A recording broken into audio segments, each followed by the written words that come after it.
The Lance and his close brother, the Gunlance, are Monster Hunter's closest thing to a tank class in the series. The Lance in particular carries a long thrusting rod and a large shield to accompany it. The shields on Lance and Gunlance are the strongest in the game. Even without defense boost skills, both of them can withstand a lot of punishment before it chips away at the Hunter's health. Granted, the Hunter's enough stamina to block the attacks. While being a great damage and elemental dealer, the Lance is considered to be a clunky weapon, and requires some time to get used to. But the most troubling aspect for nerd players is to hop backwards instead of rolling. We're charging straight into this one, folks, as we poke into them moves while making way to uncover the changes the Lance went through over the generations that made it into the unmovable fortress it is today.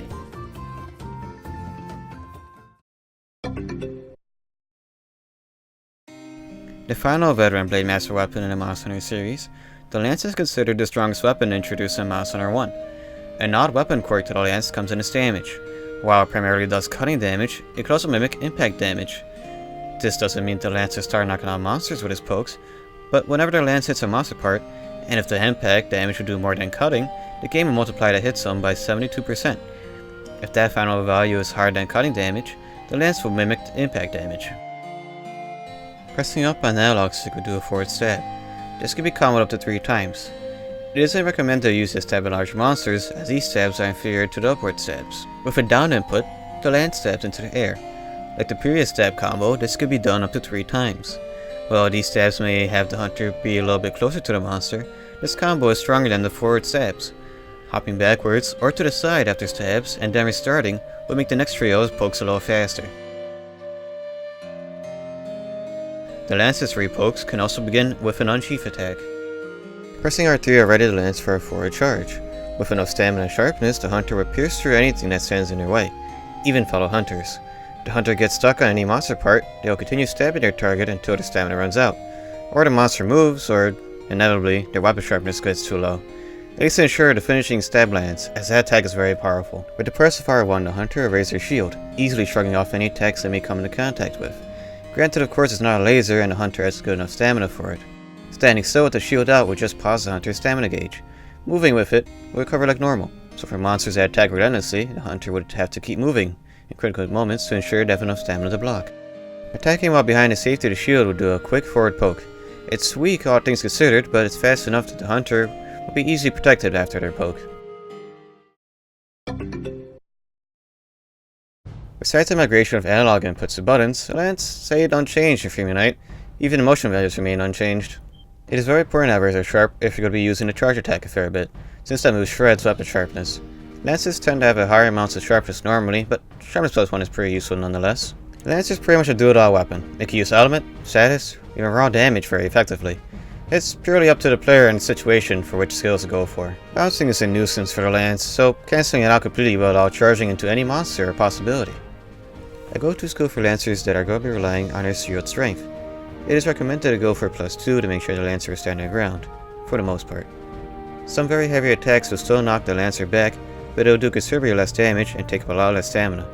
For attacks like lasers from local Gravios, the hunter will need guard up. This skill makes previously unblockable attacks, well, blockable. For Lancers that would rather take a more evasive approach, they could get evasive skills like Evasion Plus or even Evade Dist.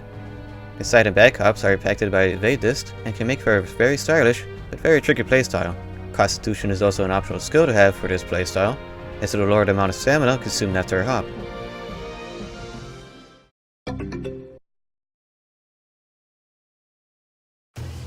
The Lance in Monster Hunter Tri is at its peak pretty much. It was given 2 handy new moves that carry on to later games. The water combat is still something to be accustomed to, but because of its added strength for blocking, the Lance is pretty much the strongest weapon underwater.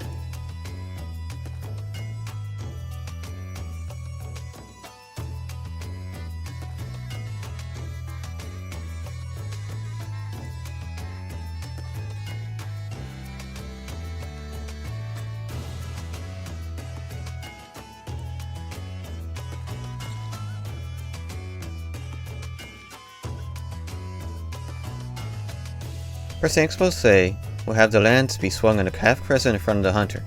A weak move but good for crowd control, as the Lance's weakness is being bombarded by smaller monsters. At any point of the combo, aside from charging, the hunter can press R+8 to get into a counter animation. If any blockable attack connects with the hunter, they will do a powerful counter. Holding the counter for longer will do more damage, but it's better off to be used to shrug off an attack and restart the triple upwards poke. Just keep in mind that countering takes away stamina like blocking does, and it is affected by guard skills. However, some attacks are just too heavy to counter properly. When shielding, pressing X and moving the analog upwards, the hunter will do a shield advance. Any attacks with connects will be powered through, for the most part. This is good for safely connecting the gap between the hunter and monster. Pressing X afterwards will deal shield smash. This does KO damage, and a triple combo can begin afterwards.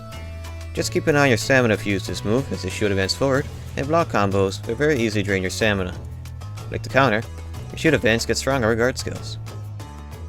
Now for the reason why I separated Monster Hunter Tri from Portable 3rd and 3 Ultimate. The Lance received its first nerf. Besides from some motion values being lowered, the Lance can no longer counter after a 3rd poke. This seems like a little change, but this can make some later hunts a bit more tricky, as there is no longer a safety net after their 3rd poke. If you desire more damage to your pokes, Challenger Plus 2 and or Tenderizer will make for excellent choices. For Guard Lancers and Evade Lancers, stamina recovery can be a notable option, as monsters begin to hit harder and more often in later higher rank and G rank.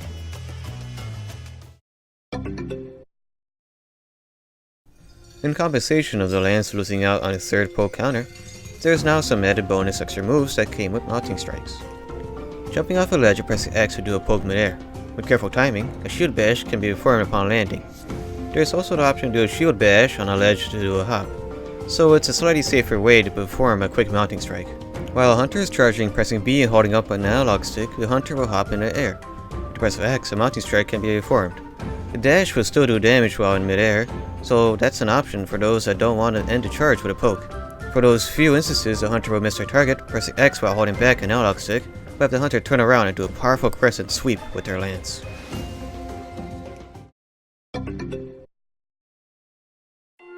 Generations introduced the controversial strong thrust as a 3rd stab. Technically it's much stronger than the standard 3rd poke from previous titles, but this new thrust really breaks the usual flow for those lancers that came from other titles. In Generations Ultimate, Gistyle receives Tri's gift of countering after her 3rd poke. Aerostyle takes away the shield advance, and the backwards hop is changed to be a 4 as 1. When hopping off a target, the Lancer can press X mid-air in order to do 3 quick mounting strikes. Striker's style reverts the Lance's strong thrust back to the regular 3rd poke we're all familiar with. The rest of the moves are reverted back to how they are in 3 Ultimate. No sweeps, aerial charge, or back sweeps. The charging finisher, however, is incredibly powerful, giving up to a summoning motion attack. In Generations Ultimate, the counter has a guard point at the very start of the animation. It's signaled by the quick flash in front of the hunter. Adept style removes the counter in favor of the Adept guard. When pressing R, the hunter will shake their shield in front of them. If an attack hits the shield during this, the hunter can do a powerful counter sweep with X. The attack can also be delayed for a short while to reposition the counter attack. After the Adept guard animation is over, however, the shield's guarding capabilities are downgraded a single level.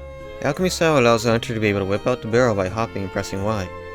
The lance loses out on the counter, the sweep, and the turnaround finisher for the charge.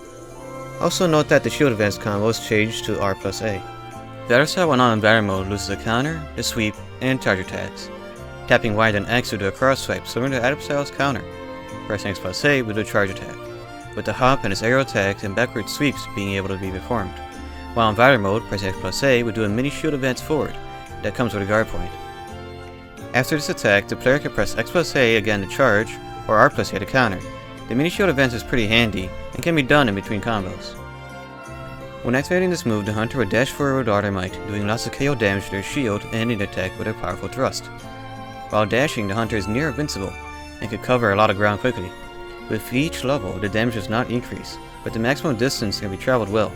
In Generations Ultimate, the recovery window is much faster. The hunter reels back their lance, giving every ounce of muscle they have into a single powerful poke. They are vulnerable during this charge, but once the attack is ready, a huge cone of destruction is sent forward. Just be mindful of any fellow hunters that are in the area, as, they'll be sent flying if they dare get close to the cone. The hunter raises their shield, readying to absorb the next attack. The color of the lance will change depending on the strength that was transferred from the last attack. Red gives 10%, orange gives 20%, and yellow gives a hefty 30% boost in damage. Note that tremors can stumble you out of this hunter art. Using this against monsters that attack more than once, in a single animation, will get you hurt, and the hunter art just kinda goes to waste. Coating the shield in an odd green healing aura, the lance will heal the user and anyone nearby slightly after any attacks that are blocked or countered. With each level, the healing range is increased along with the heart's duration, and heals are slightly increased at level 3. Once again, the Lance could pretty much do it all when it comes to damage, so increasing its damage will only be a kind of advantage in hunts. Monster Hunter's World Lance is probably my favorite form of the Lance. It's smooth and has more ways to move about, and even a new guard. One of the additions that slightly changes things is the charge has 2 stages. The first standard one, and then after running for a bit, the hunter will start running a little faster, doing an extra 2% motion with each poke now. This also affects the jumping attacks and ends with a finishing thrust, doing a powerful 2-hit poke. If needed, the Lance can also turn around using an analog stick. Plus, it can also go over some terrain when charging, and can even hop frontable walls. The Lance can also slightly hop forward when holding the analog stick upwards and pressing X. While countering, pressing X will have the hunter step down, reinforcing the shield. This is the power guard. During this, the stamina gauge will rapidly deplete, but any attacks that connect will pause the stamina gauge. The power guard is stronger than the rigor shield, but some attacks will still hurt a little bit if the hunter does not have any guard skills. Pressing triangle will do a leaping poke that hits 3 times. It's good for closing the gap after monster attacks, and the rest of the pokes can be performed. Pressing circle, on the other hand, will do a powerful counter thrust. Keep in mind that the power guard can protect the hunter even from behind, so it could be a very handy tool in desperate situations. Just keep your eye on their stamina. When sliding, the hunter can press triangle in order to do a quick hop into the air, doing a quick poke. Pressing R2 will put up the shield during the slide. Or instead, pressing triangle and circle will do a charge. With the slinger loaded, pressing L2 will have the hunter put up the shield and rear their slinger. Pressing R2 will do a guarded burst of whatever is loaded. Pressing R3 will bring out the claw shot. When latching onto a monster with the claw shot, pressing triangle will do a tenderizing poke.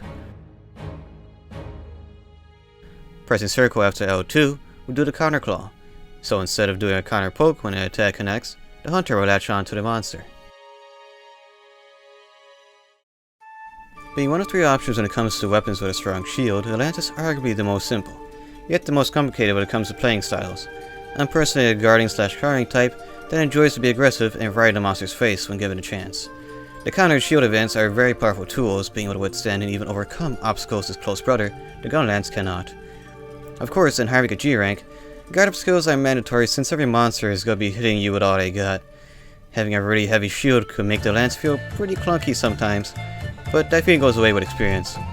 Out of all the weapons, the Lance has a soft spot in my arsenal, being a near unstoppable fortress, while turning the monster's attack into a powerful stab against their favor. This is a weapon for those who truly want a unique feeling experience.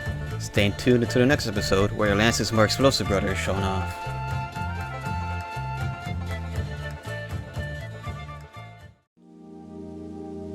Oh hey, you actually made it to the end of the episode. Congratulations, you have done something that isn't very common. Yeah, I would like to thank you for watching this episode of Weapons to the Generations. Hopefully it was an enjoyable watch. Hopefully maybe you learned something.